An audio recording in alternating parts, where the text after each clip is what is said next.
इस शहर में आए तो हैं, लेकिन ये सारा नजारा देख के चलते जाना है, चलते जाना है, चिपकना नहीं कहीं।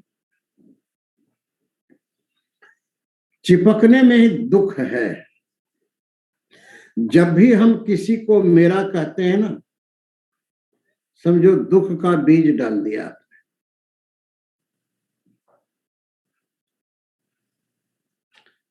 अपने आंख का आंसू भी अपना नहीं होता, जो तन उपजिया संग ही सो भी संग ना होया।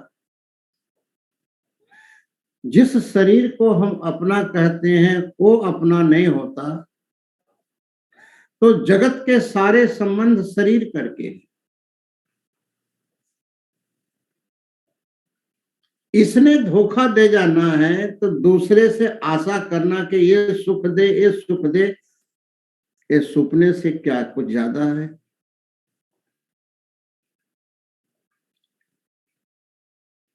गुरु महाराज आज 3 अवस्थाओं की चर्चा कर रहे हैं।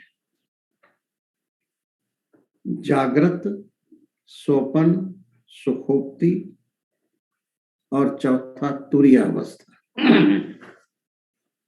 जागृत अवस्था उसे कहते हैं जिस अवस्था विच 5 ज्ञान इंद्रियां, 5 कर्म इंद्रियां,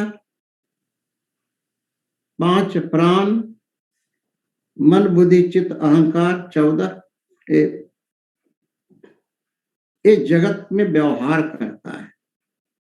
आंख रूप को देखता है, कान शब्द को सुनता है, नाक गंध, जिह्वा रस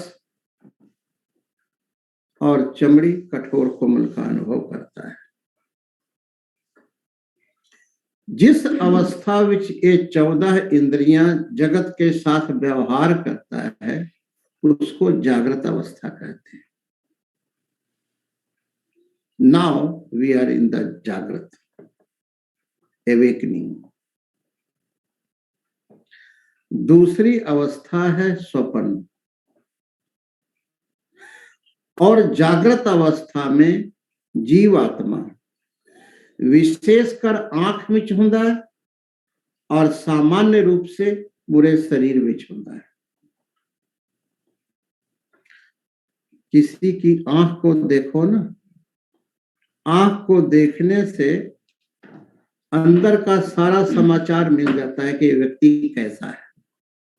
ऐसा क्यों? क्योंकि तुम्हारा जीवात्मा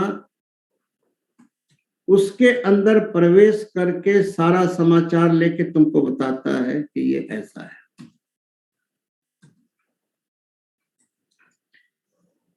स्वप्न अवस्था जागृत के संस्कार और पूर्व जन्म के संस्कार ये दोनों मिलकर एक नई सृष्टि बनाता है, नया संसार बनाता है। आप पूछोगे कहां बनाता है? हर एक व्यक्ति के कंठ में एक नाड़ी है जिसको हिता नामक नाड़ी कहते हैं, और वो नाड़ी इस केस से 1000वें हिस्से जितना पतला है। इसको 1000वां हिस्सा कर दो, इतनी बारीक नाड़ी है हर एक व्यक्ति के कंठ में। उसमें व्यक्ति स्वप्न देखता है इतने बड़े जगत का। प्रभु की रचना तो देखो। ऐसा भगवान पतंजलि ने ध्यान में देखे हैं, सुने नहीं है, देखे हैं।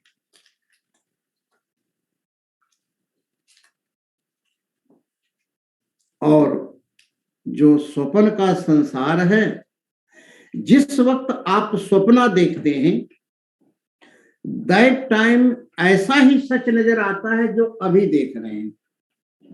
हाँ, जागने पर कहते हैं वो तो मिथ्या था, सिर्फ दिखता था, सत्य नहीं है।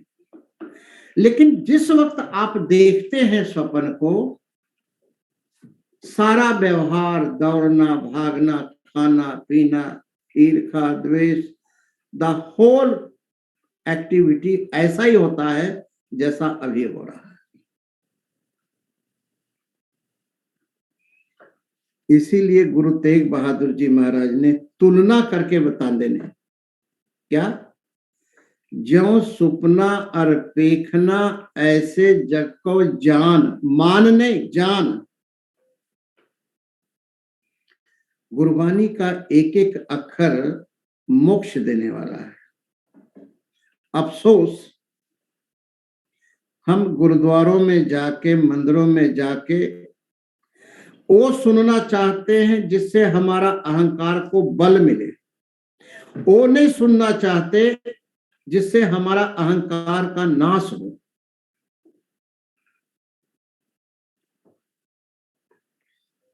काश कोई ऐसा संत मिले और जो तुम्हारे अहंकार को चोट पहुंचाए, जो तुम्हारे अहंकार को चकनाचूर कर दे और तुम्हें अपने स्वरूप की अनुभूति के लिए मजबूर कर दे, तुम्हें अंतर यात्रा करने के लिए एक मैसेज दे। तुम वही सुनना चाहते हो जो लोग सुनाते हैं और उससे तुम प्रसन्न हो। यहां पर जागृत अवस्था, स्वप्न अवस्था।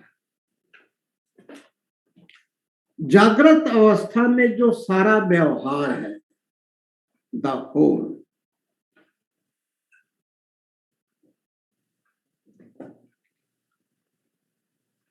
ये तीन हिस्सा में बट जाता है। दृष्टा, दृश्य, दर्शन। जैसे ये दृश्य है, जो भी दिखाई देता है वो दृश्य है, और जो देखने वाला है वो दृष्टा है, और जो दिख रहा है दृष्टा और दृश्य के बीच में, उसको दर्शन कहते हैं। इसको त्रिपुटी भी कहते हैं। ज्ञाता, ज्ञान, ज्ञेय। जो वस्तु है जिसको हम जान रहे हैं वो है ज्ञेय, और आप हैं ज्ञाता जो इसको जान रहे हैं। और ज्ञाता और ज्ञान, ज्ञेय के बीच में जो है उसको कहते हैं ज्ञान। ज्ञाता, ज्ञान, ज्ञेय। दृष्टा, दृश्य, दर्शन। ध्याता, ध्यान, ध्येय। ध्याता, आप वाहिगुरु का ध्ययन करते हो, आप ध्याता हैं, और ध्येय है वाहिगुरु। और ध्याता और ध्येय के बीच में जो घटना है वो है ध्यान। ध्याता, ध्यान, ध्येय, दृष्टा, दृश्य, दर्शन, ज्ञाता, ज्ञान, ज्ञेय, ये त्रिपुटी है। ये त्रिपुटी के आगे आपको ले जाना है, लेकिन अभी यहां तक ही। इस चीज को समझना है। पहला जागृत, दूसरा स्वप्न, तीसरा सुषुप्ति।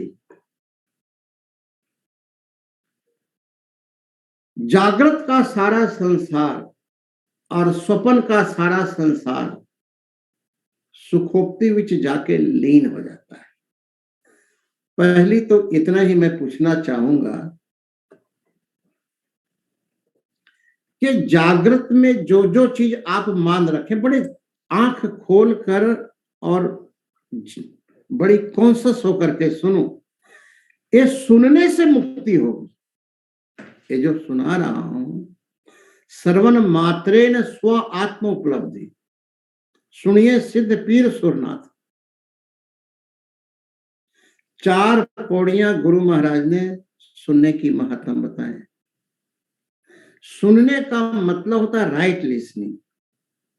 सुनने का मतलब होता है जो बोल रहा हूं उसको पीना और वैसा ही जीना, वैसा नहीं जीना जैसा सारा जगत हमको सुना के चला रहा है।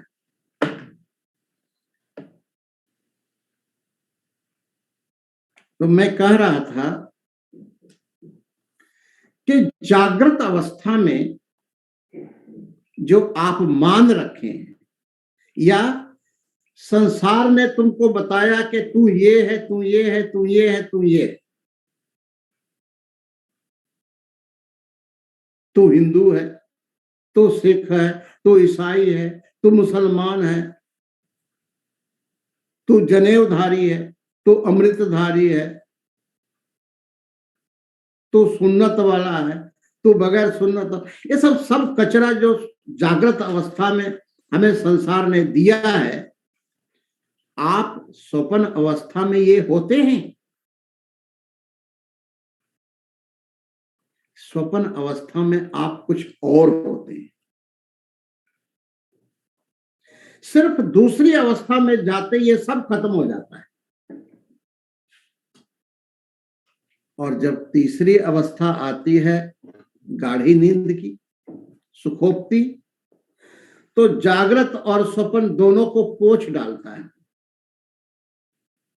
ये सब जो है सो जैसे स्लेट होता है ना, सारा उसको साफ कर देता है। कौन?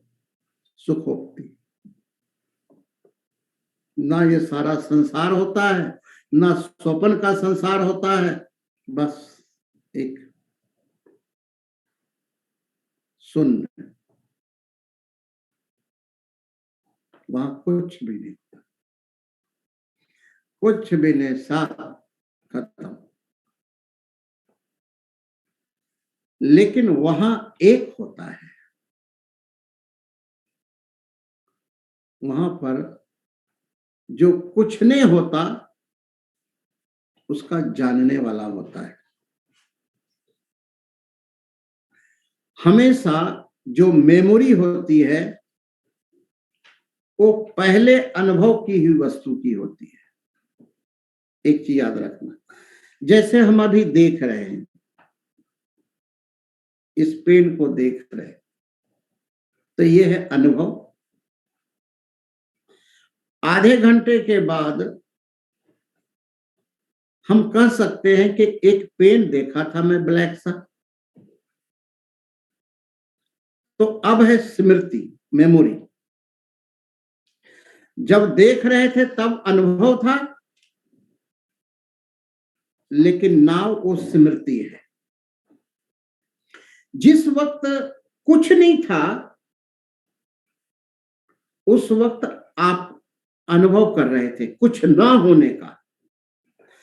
आपने अनुभव किया पहले जागृत का, ये सारे संसार का, ये चला गया, फिर आपने एक नई दुनिया का अनुभव किया, वो भी चला गया। एक फिर ऐसा समय आया कि जहां कुछ भी नहीं है, उसका भी आपने जाना, वो भी चला गया। तो जागृत में आकर के आपने बताया, ओहो मैंने बड़ी गाढ़ी नींद सोया और मुझको पता नहीं चला। पता नहीं चला तो किसको पता चला? समवन इज देयर, कोई था ना वहां पर।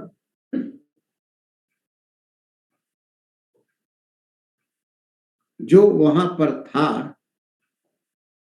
जो जागृत में था, जो स्वप्न में था, जो सुखोप्ति में भी था,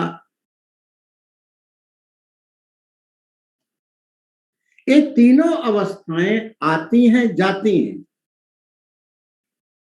लेकिन एक है जो ना आता है ना जाता है। ये तीनों अवस्थाओं के भाव को भी जानता है, अभाव को भी जानता है। भाव मने होना, अभाव मने ना होना। I give an example. जैसे ये जानने वाला है, द साक्षी, ये जागृत आया, ये चला गया, ये तो नहीं गया कहीं, ये गया नहीं गया, जागृत आया चला गया। फिर स्वप्न आया, इसको जाना, ये भी चला गया। फिर सुखोक्ति आया, जहां कुछ भी नहीं, सुन, इसको भी जाना इसने, ये भी चला गया। ये तीनों अवस्थाएं आती हैं जाती हैं, ये परमानेंट नहीं है। बड़े ध्यान से सुनना इस चीज, ना जागृत परमानेंट है, ना स्वप्न परमानेंट है, ना सुषुप्ति परमानेंट है, ये आन जान वाला है। परमानेंट कौन है? परमानेंट है एक जानने वाला, साक्षी। इस साक्षी को ही आत्मा कहते हैं और इस साक्षी को ही परमात्मा कहते हैं,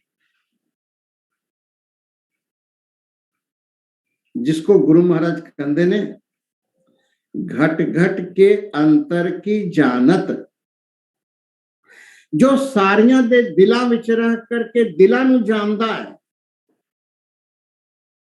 घट घट के अंतर की जानत, भले बुरे की पीर पछानत। वो कौन है? वही आत्मा है, वही वाहिगुरु। हाँ, मैं कहा सी ना कि किसी को मेरा कहोगे तो बिछड़ेगा और दुखी होगे, लेकिन आज कहता हूं मेरा कहन वास्ते। किसको? इसको। स्टेटमेंट चेंज कर रहा हूं। तेरा तुझको सौंपते क्या लागे मेरा, इसको कहो कि महाराज मैं तेरा हूं और तेरा ही बन के रहूं, क्योंकि मैं जिसको बनाया आज तक, कभी उसने धोखा दिया, कभी मैंने धोखा दिया, लेकिन आज सिर्फ आपको अपना बनाना है। इसको तुम धोखा नहीं दे सकते और ना ये धोखा देना है। एक बार इसने गले लगा लिया ना आपको, तो फिर अपने विच लीन कर लेगा। जैसे नदियां समुद्र विच मिल जाती हैं, फिर नदियां वखरी नहीं होती, वो समुद्र रूप हो जाता है। ये तीनों अवस्थाओं को जो जानने वाला है साक्षी चेतन,